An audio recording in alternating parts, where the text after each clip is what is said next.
রমজানের প্রস্তুতির জন্য 11টি প্রস্তুতির কথা আমি আপনাদেরকে শোনাতে চাই। 11টি টিপস দিতে চাই, যে টিপসগুলো আমাদেরকে সহায়তা করবে রমজান মাসকে সুন্দরভাবে কাটানোর জন্য। যেই উদ্দেশ্যে আল্লাহ তাআলা রমজান দিয়েছেন, যে উদ্দেশ্যে আল্লাহ তাআলা সিয়াম দিয়েছেন, তাকওয়ার পথে আমরা অগ্রসর হওয়ার জন্য এই 11টি পরামর্শ ইনশাআল্লাহ আমাদের কাজে আসবে। তার ভিতরে প্রথম হলো তওবা এবং ইস্তেগফার করা। কি করা ভাই? তওবা এবং ইস্তেগফার করা। কেউ যদি আল্লাহর কাঠগড়ার আসামি থাকেন, আগে থেকে তার নামে মামলা হয়ে থাকে, আগে থেকে তিনি দাগী আসামি হয়ে থাকেন, তাহলে নতুন করে আল্লাহর পক্ষ থেকে কোন নেক আমলের তৌফিক তার জন্য পাওয়া একটু কঠিন। এই জন্য আগের যে অপরাধগুলো আছে, রমজান আসছে সেই জন্য আল্লাহর কাছে সেগুলোর জন্য তওবা ইস্তেগফার করে নতুন করে জীবন গড়ার জন্য সংকল্প করতে হবে। নতুন করে রমজান আসছে, আমাকে নতুন ভাবে ঘুরে দাঁড়াতে হবে, সেজন্য পিছনের সমস্ত খাতা মুছে ফেলতে হবে, পিছনের সমস্ত গুনাহ খাতার জন্য আল্লাহর কাছে মাফ চাইতে হবে, নতুন জীবন গড়তে হবে, জীবনে মোড় ঘোরাতে হবে, তওবা এবং ইস্তেগফার করতে হবে। করবো তো ইনশাআল্লাহ? এখন থেকে তওবা এবং ইস্তেগফার করে রমজানের জন্য আমরা প্রস্তুতি গ্রহণ করবো ইনশাআল্লাহ। এটা হলো রমজানের প্রথম প্রস্তুতি, তওবা ইস্তেগফার, ফিরে আসা, অন্যায় কাছ থেকে এখন থেকে ফিরে আসতে শুরু করা এবং আল্লাহর কাছে মাফ চাওয়া। আল্লাহর কাছে মাফ চাইলে আল্লাহ সুবহানাহু ওয়া তাআলা যদি ক্ষমা করেন, তাহলে ইনশাআল্লাহ নতুন করে নেক আমলের তৌফিক এবং সুযোগ আমরা লাভ করবো ইনশাআল্লাহ। দ্বিতীয় যে কাজটি করতে হবে সেটা হলো কোরআন এবং সুন্নাহ রমজান মাসের যে সমস্ত ফজিলত, মর্যাদা, করণীয় কথা বলা হয়েছে, যে সমস্ত উপকারিতার কথা বলা হয়েছে, সেগুলো এখন থেকে বেশি বেশি আলোচনা করতে হবে, পড়তে হবে, জানতে হবে এবং কল্পনা করতে হবে। মাথায় বারবার রিমাইন্ড করতে হবে যে রমজান কিন্তু আসছে, জানো।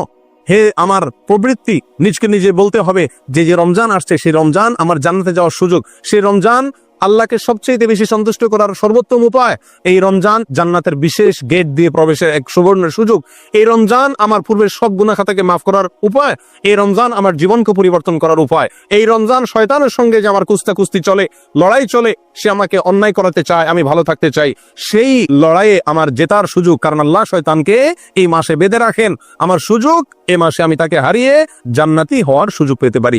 এই যে রমজানের যে সমস্ত উপকারিতাগুলো আছে, রমজানের প্রস্তুতি হলো আগে থেকে সেগুলো মনে মনে কল্পনা করতে হবে, আলোচনা করতে হবে নিজেদের মধ্যে।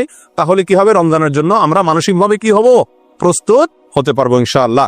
তৃতীয় যে কাজটি করতে হবে সেটি হলো ক্ষমা এবং সওয়াব লাভের জন্য, রমজান মাসে মাগফিরাত লাভের জন্য, অতিরিক্ত সওয়াব আল্লাহ সুবহানাহু ওয়া তাআলার কাছ থেকে সংগ্রহ করার জন্য এখন থেকে মানসিকভাবে দৃঢ় প্রতিজ্ঞা করতে হবে। মানসিকভাবে কি করতে হবে ভাই? দৃঢ় প্রতিজ্ঞা করতে হবে, এরাদা করতে হবে, পাক্কা এরাদা করতে হবে এখন থেকে যে আমি এই রমজান, জীবনের যত রমজান যেভাবেই গেছে না গেছে, এই রমজানটা আর আমি কি করবো না, হেলায় কাটাবো না। ভাই নবী সাল্লাল্লাহু আলাইহি সাল্লামের জীবনে 7 বা 8টি রমজান পেয়েছেন, সাহাবায়ে কেরাম বেশিরভাগ সাহাবীদের জীবনে 2, 4, 5, 6, 7, 8টি রমজান পেয়েছেন। আমরা এক একজন আলহামদুলিল্লাহ জন্মসূত্রে মুসলিম, আমরা আলহামদুলিল্লাহ প্রাপ্তবয়স্ক হওয়া থেকে মৃত্যু পর্যন্ত রমজান পাচ্ছি, 30-40 বার জীবনে রমজান পাচ্ছি। তারা জীবনে 2, 4, 6টি, 7টি, 8টি রমজান পেয়েছেন, প্রাপ্তবয়স্ক হয়েছেন, 40-45 বছরে মুসলমান হয়েছেন, কয়েক বছর পরে মারা গেছেন, শহীদ হয়ে গেছেন, জিহাদের ময়দানে গেছেন, মাত্র কয়েক বছর রমজান পাইছেন। রমজানের রোজা ফরজ হয়েছে যখন, তারপর নবী সাল্লাল্লাহু আলাইহি সাল্লাম মাত্র 7-8 বছর বেঁচে ছিলেন। তাহলে অল্প কয়েকটা রমজান পেয়েছেন, কিন্তু সেগুলোকে এত সুন্দর ব্যবহার করেছেন যে তাদের জীবনে তারা সফল হয়ে গেছেন। প্রিয় বন্ধুগণ, আমরা 30-40টা রমজান পাইও সেগুলোকে সফলভাবে কাটাতে পারি না। এর অন্যতম একটা কারণ হলো এটার জন্য আমাদের পূর্ব প্রস্তুতিটা ভালোভাবে থাকে না। অতএব প্রিয় বন্ধুগণ, রমজানের তৃতীয় প্রস্তুতি হলো আল্লাহর পক্ষ থেকে এই মাসের খায়ের, বরকত, ক্ষমা, মাগফিরাত এগুলো পাওয়ার জন্য মানসিকভাবে দৃঢ়ভাবে কি করতে হবে? পাক্কা ইচ্ছা এবং প্রতিজ্ঞা করতে হবে যে না, এই রমজানে আমার টাকা আসুক আর না আসুক, ব্যবসা হোক আর না হোক, অন্য কোনো দিক থেকে লাভ বা ক্ষতি যাই হোক না কেন, আমি প্রতিজ্ঞা করলাম এই রমজানটা আমি ব্যতিক্রম রমজান কাটাবো, এই রমজানে আমি আমার মালিককে খুশি করে ছাড়বো, এই রমজানে আমি আমার জাহান্নামের খাতায় নাম যদি লেখা হয়ে থাকে আল্লাহ না করুক কাটায় ছাড়বো, এই রমজানে আমি জান্নাতীদের খাতায় নাম লেখাই ছাড়বো ইনশাআল্লাহ। এই জন্য প্রতিজ্ঞা করতে হবে।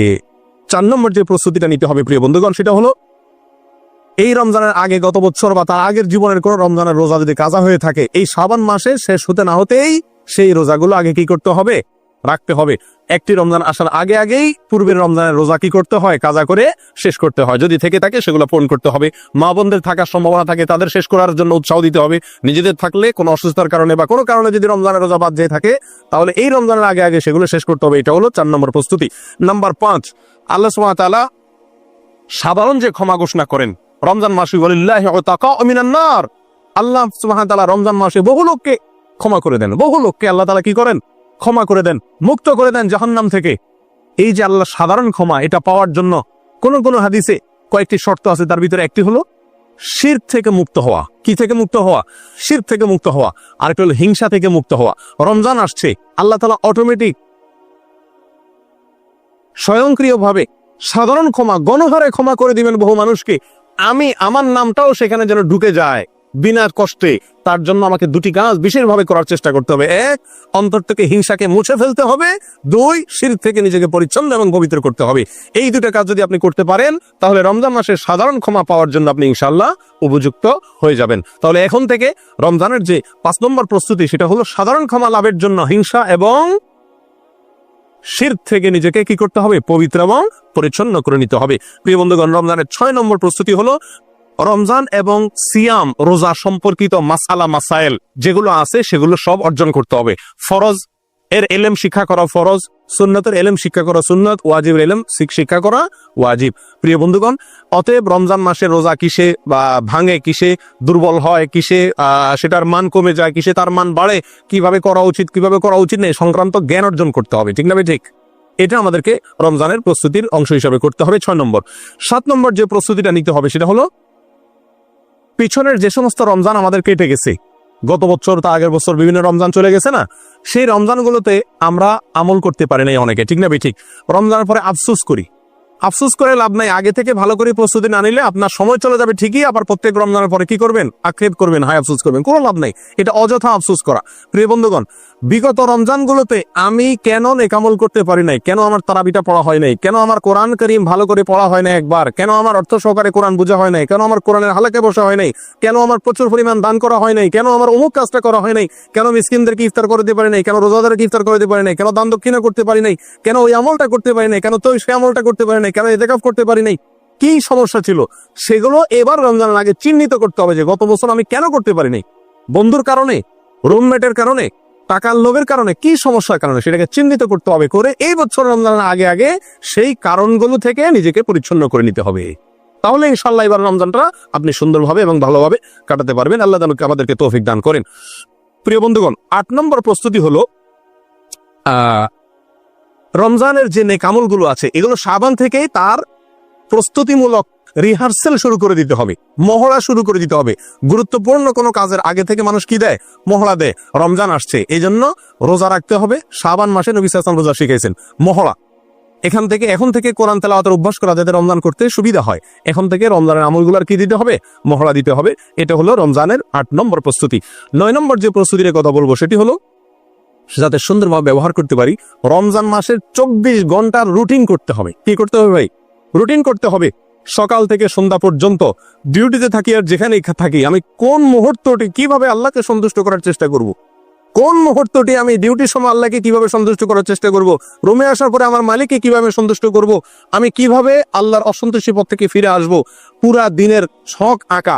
আমি প্রতিদিন 1 পারা কোরআন পড়বো, আমি প্রতিদিন 10 টাকা দান করব, আমি প্রতিদিন এতবার অমুক জিকিরটা করব, আমি অমুক দোয়াটি এতবার পড়বো, এতবার দুরূদ পড়বো, এতবার ইস্তেগফার পড়বো, এতবার আল্লাহর কাছে মাফ চাইবো, কোন টাইমে কোন জিনিসটা করব। এটা এখন থেকে কি করা? তালিকা করে নেওয়া। কথা বোঝা যাচ্ছে ভাই? আল্লাহ তাআলা আমাদের সকলকে তৌফিক দান করেন। প্রিয় বন্ধুগণ, রমজানের শেষ 10 নম্বর যে প্রস্তুতি, রমজানের 10 নম্বর প্রস্তুতি হলো শুধুমাত্র হেলাল কমিটির দিকে চেয়ে থাকি আমরা শাবানের শেষ তারিখে যে রমজানে চাঁদ উঠছে কিনা সবাই আজকাল, এখন তো হেলাল কমিটিও না, মোবাইলের দিকে তাকায়, টেলিভিশন আর রেডিওর খবরের দিকে তাকায় যে চাঁদ ওঠার কোনো খবর আসছে কিনা। চাঁদ দেখার সুন্নতটা পৃথিবী থেকে বিদায় হওয়ার পথে। হেলাল কমিটির লোকজন, চাঁদ দেখা কমিটির লোকজন চাঁদ দেখবে, ঠিক আছে, কিন্তু আমাদেরও চাঁদ দেখার জন্য চেষ্টা করা উচিত। এই সুন্নতটা দুনিয়া থেকে বিদায় হয়ে গেছে। চাঁদ দেখার একটা দোয়া নবী সাল্লাল্লাহু আলাইহি ওয়াসাল্লাম শিক্ষা দিয়েছেন, আল্লাহুম্মা আহিল্লাহু আলাইনা বিল আমনি ওয়াল ঈমান ওয়াস সালামাতি ওয়াল ইসলাম। আল্লাহ নিরাপত্তা এবং শান্তি নিয়ে যেন এই চাঁদ আমাদের মাঝে আগমন করে, এই দোয়া নবী সাল্লাল্লাহু আলাইহি ওয়াসাল্লাম শিক্ষা দিয়েছেন। অতএব রমজানের প্রস্তুতি 10 নম্বর প্রস্তুতি হবে শাবানের শেষ তারিখে 29 তারিখে যার যার সাধ্য অনুযায়ী চাঁদ দেখার জন্য পশ্চিম আকাশে একটু অনুসন্ধান চালানো। কথা বুঝে আসছে ভাই? আমরা সবাই করবো তো ইনশাআল্লাহ। এটা আমরা জীবনে কয়বার করেছি সন্দেহ আছে। ছোটবেলা হয়তো গ্রামে থাকতে করা হয়েছে, আর করা হয় নাই। চেষ্টা করতে হবে যেখানে থাকি আমি নিজে সাধ্য অনুযায়ী চাঁদটা দেখার চেষ্টা করব। যদি দেখলাম তাহলে দোয়াটা পড়ার সুযোগ পেয়ে গেলাম। 11 নম্বর সর্বশেষ রমজানের প্রস্তুতি হলো ভাই বেশি বেশি আল্লাহর কাছে দোয়া করা এখন থেকে, মালিক আমি যতই চেষ্টা করি তোমার তৌফিক না হলে কোনো ভালো কাজ করার তৌফিক হবে না। আল্লাহ রমজানে কত মানুষ সৌভাগ্যবানদের কাতারে নাম লেখাবে, আল্লাহ কত মানুষ ক্ষমাপ্রাপ্ত হয়ে যাবে, আল্লাহ কত মানুষ জান্নাতি হয়ে যাবে। মালিক, আমি যেন সেই সৌভাগ্যবানদের কাতারে হতে পারি, আল্লাহ তুমি একটু আমাকে তৌফিক দিও, সহজ করে দিও। এই জন্য এখন থেকে আল্লাহর কাছে কি চালাইতে হবে? দোয়া চালাইতে হবে। আল্লাহ আমাদের সকলকে তৌফিক দান করেন।